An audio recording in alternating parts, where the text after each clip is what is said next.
Sometimes people found her floating upon the waves. Her samadhi is a fantastic place. And there is one particular devotee, his face has become exactly like hers.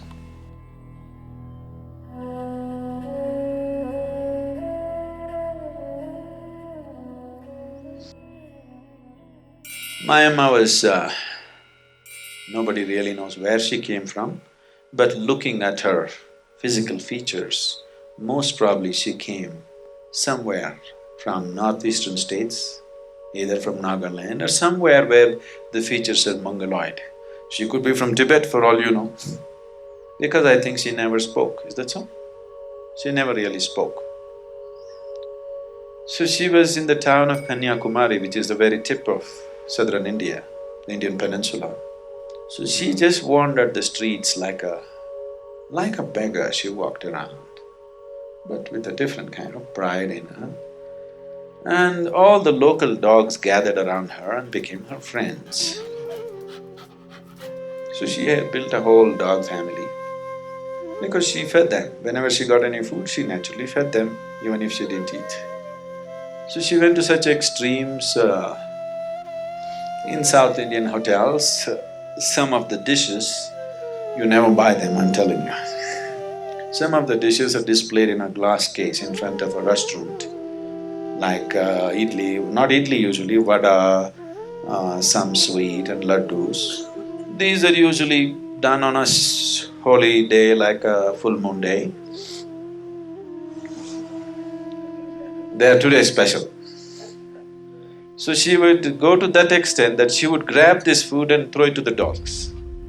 So there have been incidents where a few times she's been beaten up and abused and everything.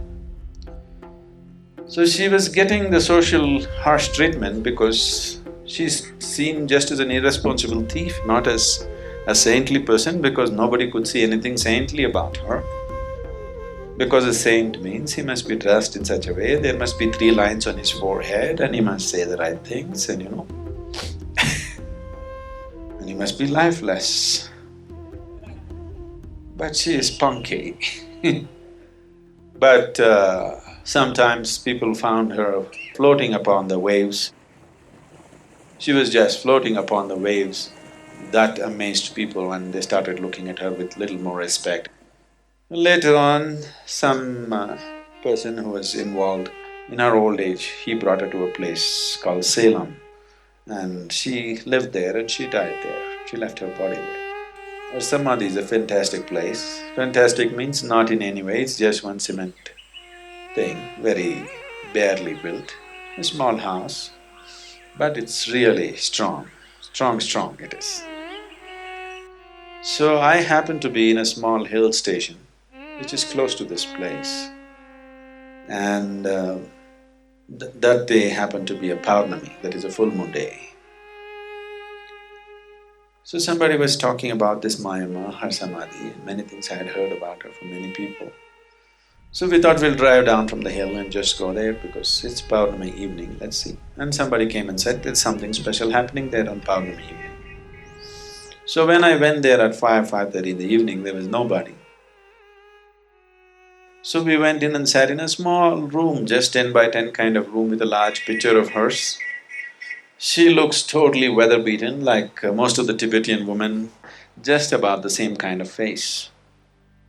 But it's explosive, that place. And there is one particular devotee. This is a man about 50 years of age at that time. His face has become exactly like hers. This man is a Tamil man. He can't have Tibetan or Nepali or Nagaland features. He's a Tamil man. His face is almost like hers. Just the same his face has become. This is what devotion can do. Devotion is always the quickest way because when you create unwavering emotion towards something, everything in you just gets focused. Not just your emotion, your mind, it takes it off completely. Your physical body also gets oriented towards that, your energies also get oriented towards that. And this man reshaped his face just like hers. His love for her is such. And I thought, this is an incredible man. Devotion just means this, it's become a one-pointed consciousness. It is not wavering here and there, it's just one way. Once everything that is there in this being is put in one direction, things will happen in ways that you have not believed possible. I want you to just look back on the spiritual history of India. You will see devotees doing incredible things. Things that happened around them are too magical for anybody to believe. They had no knowledge, they had no other mantra tantra going with them. The only thing was single-pointed devotion, that's all. Things that happened within them and around them are too magical for anybody to believe. Incredible things happened around them.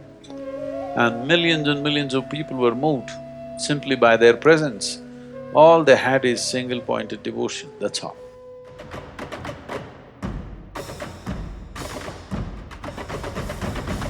Whenever I went, I go with some fruit, he gives me a can of wild honey from the place.